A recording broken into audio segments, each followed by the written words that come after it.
guess if I were to define a numbers person, it's someone who's interested in counting and sorting is what it comes down to. And I think at the end of the day, that's what quantitative survey research is all about, is counting and sorting. It is sort of like a puzzle to me, and I enjoy doing puzzles. I enjoy having a problem, my task being to figure out a solution to the problem or to get more input that will help me better understand the issue at hand. And I think with survey research, there are just more concrete tools that allow you to kind of attack those types of issues.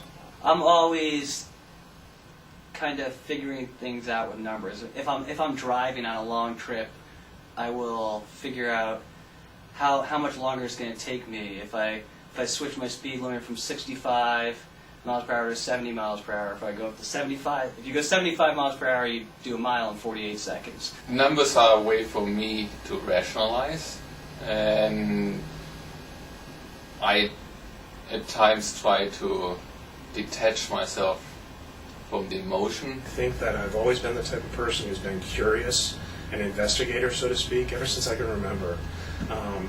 I'm interested in the big picture, but that alone is not enough for me. I want to know the details underneath. I want to know, how that big picture comes into being. And I've been like that since I was a little kid. I drove my teachers crazy by, they just tell us what, such and such is, and I'd say, well, tell me this, this, and this about it.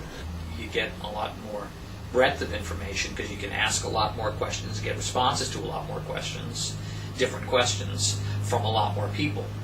And you can slice and dice the data by different types of respondents to see how different types of people feel.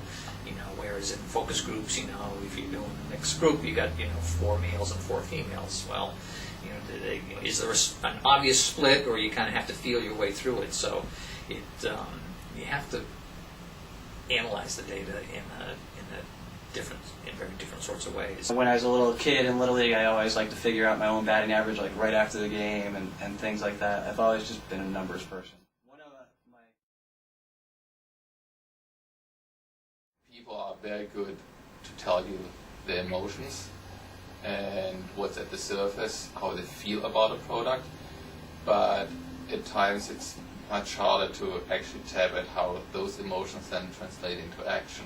You have to pretty much anticipate what you're going to need to know in order to answer your client's question. If you can't change things up as you do in a focus group design, where you can go off on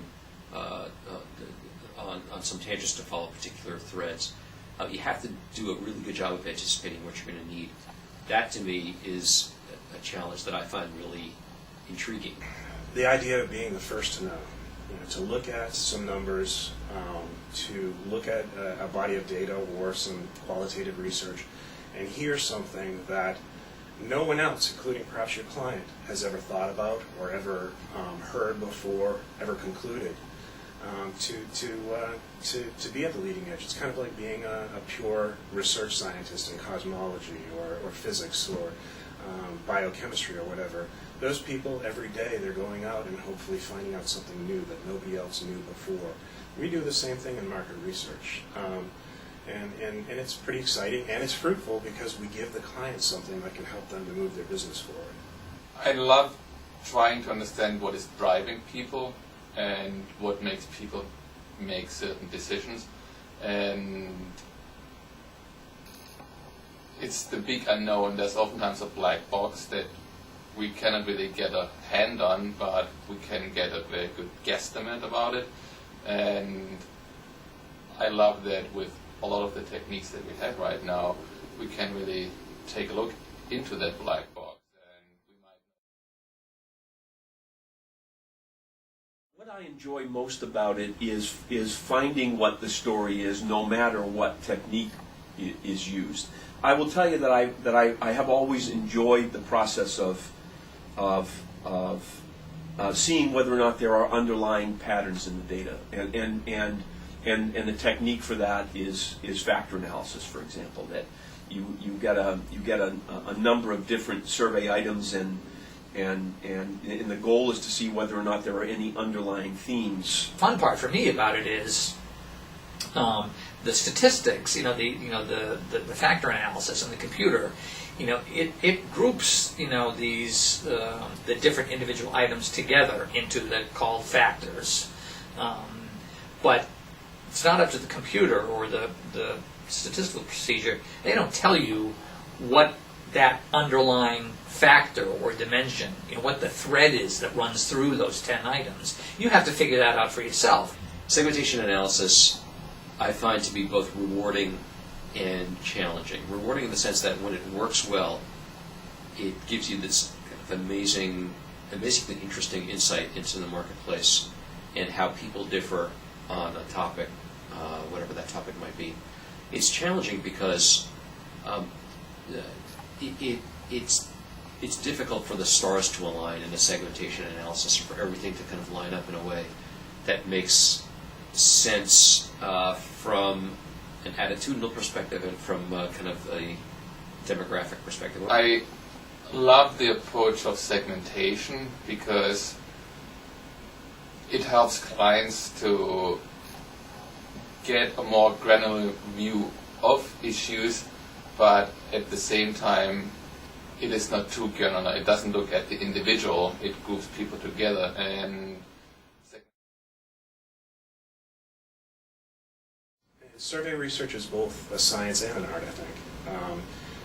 In science, it's methodological rigor. You got to make sure you do things by the book, that your results are not going to be questioned by people because you did X, Y, or Z, differently from the way you probably should have. And we're very good at that. But it is also an art in that you're going to use the methodological rigor to generate a body of data, and those data don't stand by themselves. You have to go into those data and apply the art, which is seeing what the picture is, what the story is within those numbers, pulling it out, putting it in a way that your clients can understand what is here, buy into what you're saying, understand that this is for real, that the numbers are telling the actual facts of the market, and presenting it to them in a way that they can then use that as a way to move their business forward. So it's a combination of the two.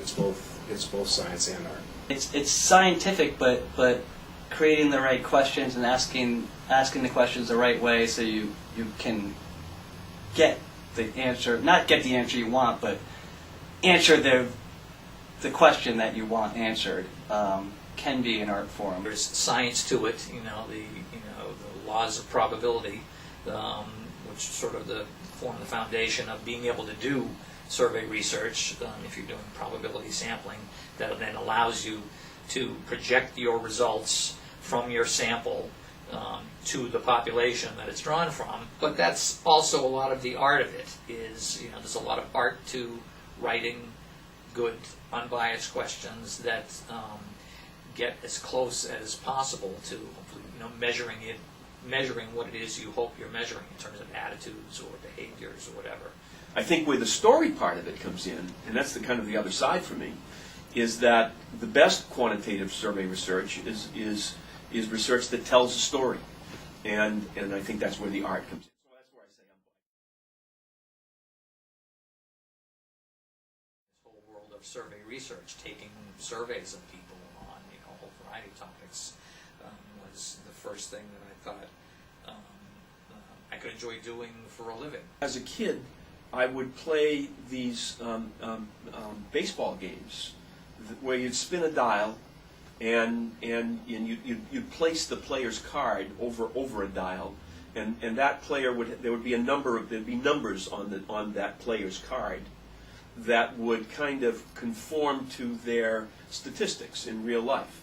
So that, for example, Ted Williams the number 1 was a home run, and that had a wide space in Ted Williams, whereas Jimmy Pearsall was not a home run hitter, so that the number 1 was a very small space for him. And you'd spin the dial for that player, and whatever happened would be the outcome of that player's at-bat. And I would keep careful track. I'd have whole seasons of what happened in that spin-the-dial baseball game. And I would keep very careful track of players and teams. My background isn't market research. I went to college. I got a degree in economics, so I was more business-oriented classes. My initial job was as an editor, editing documents for style, for sense, for accuracy. I almost think that I was meant to be in this kind of work because